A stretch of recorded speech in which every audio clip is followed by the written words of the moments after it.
Hello, in front of me I've got Samsung Galaxy Tab Active 5 Pro. In this video I'll show you how to transfer files.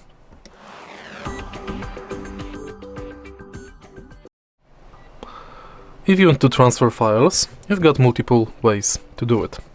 But firstly, let's focus on importing files to cloud. To perform this, let's go to Settings and find Google.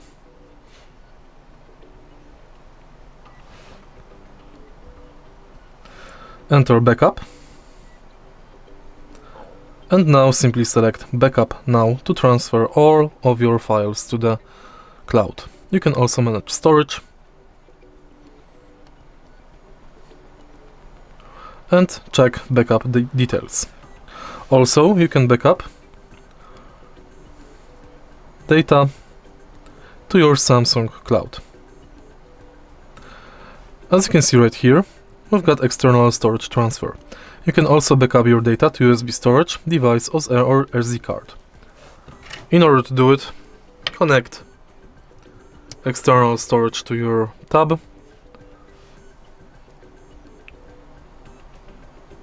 confirm, and select backup to USB storage.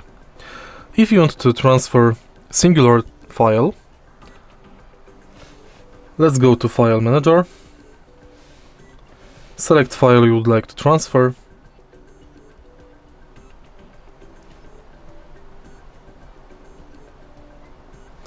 Select Move or Copy. Select External Storage. And select Move here. And it's done. If you find this video helpful, please leave like, comment and subscribe.